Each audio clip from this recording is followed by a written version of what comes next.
Okay, hey guys, welcome to another video lecture. This one is about the age of absolutism in Russia. Alright, so we're going to start with Russia in the 17th century.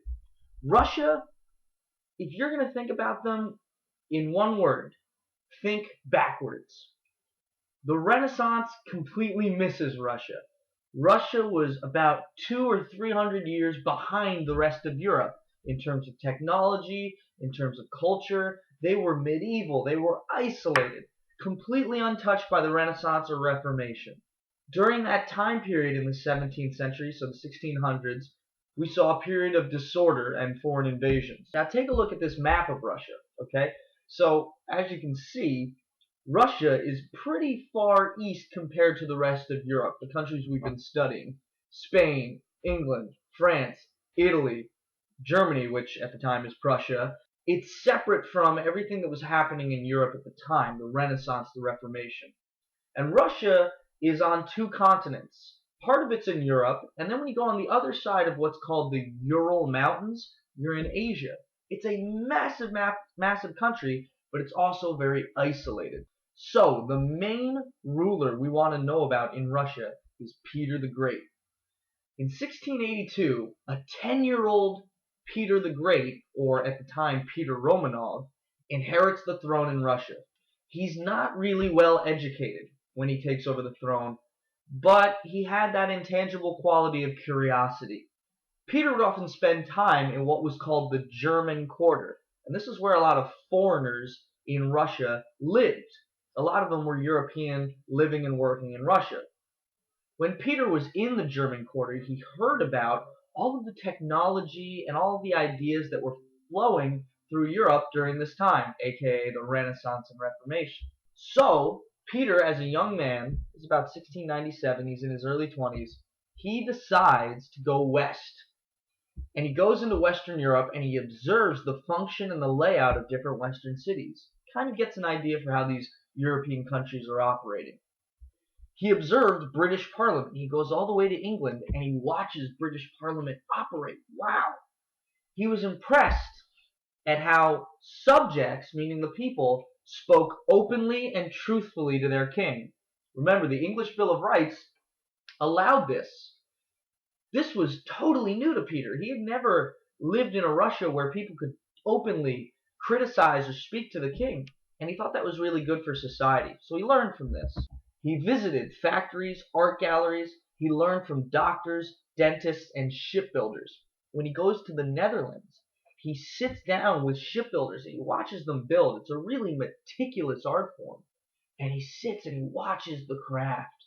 And he's really taken by the shipbuilding craftsmen. It really captured his imagination. When Peter comes back from Europe, he decides that he wants to westernize Russia. Now, what does that mean?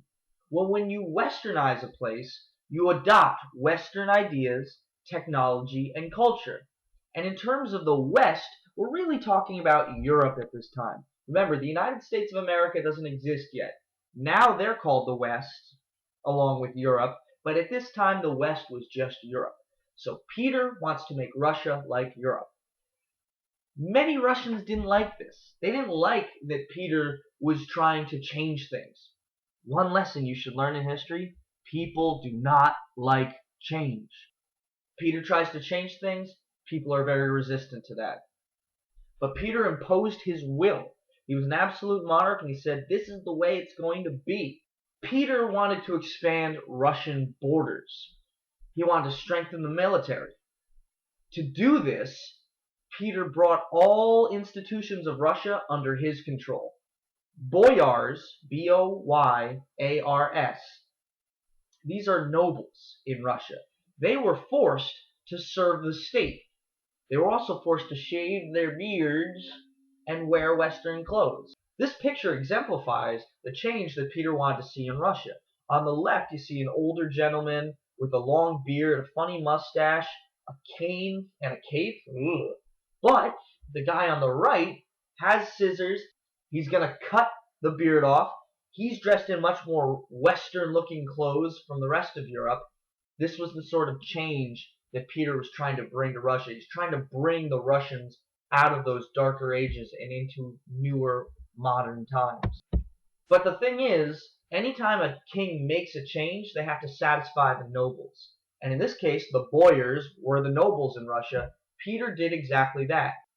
Peter realized that the boyars were only going to support him if he protected their land. So Peter passed laws to ensure that the boyars would hang on to their land. But he also strengthened serfdom. Remember serfs? Those were during feudalism, those were slaves that were tied to the land. It had died throughout mainland Europe.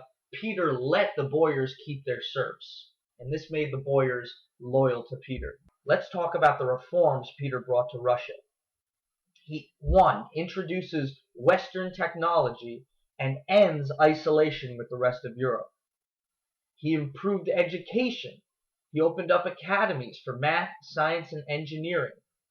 He encouraged the export, meaning the trade to other countries, of Russian goods. He improved waterways and canals. He built a world-class navy and a strong army for Russia so it could defend itself. And he developed mining and textile manufacturing.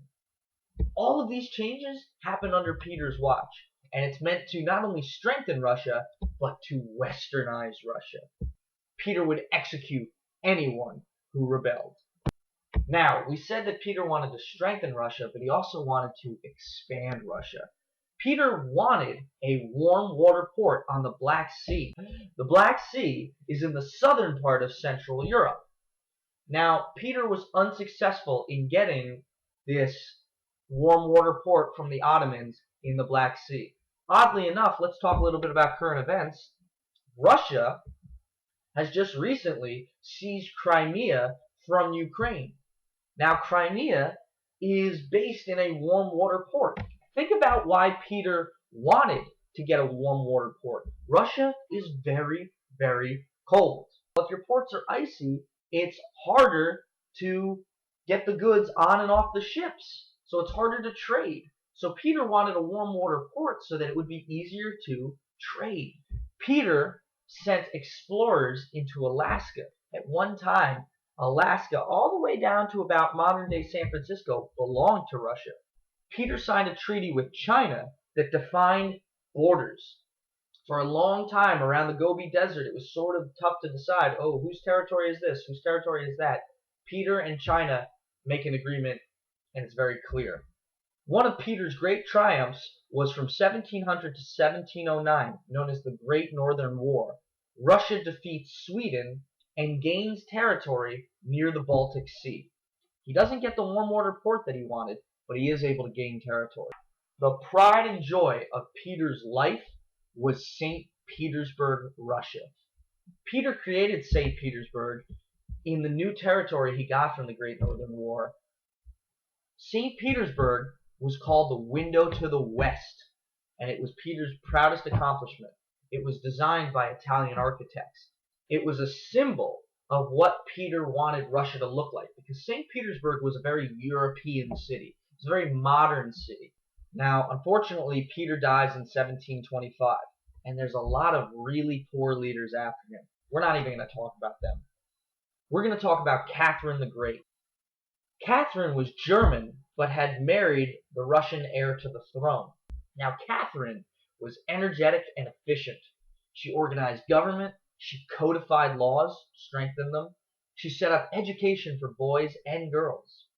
She tried to bring Russia into European cultural and political life. Again, just like Peter, trying to make Russia like the rest of Europe. She encouraged Russians to learn French so that they could read the ideas of the Enlightenment. The Enlightenment, which we haven't talked about, class, was this massive rise in intellectualism that comes from the Renaissance, where people are thinking about philosophy and ideas and religion and law and politics. Catherine wanted Russia to be a part of this. She gives more power to the boyars, which are nobles.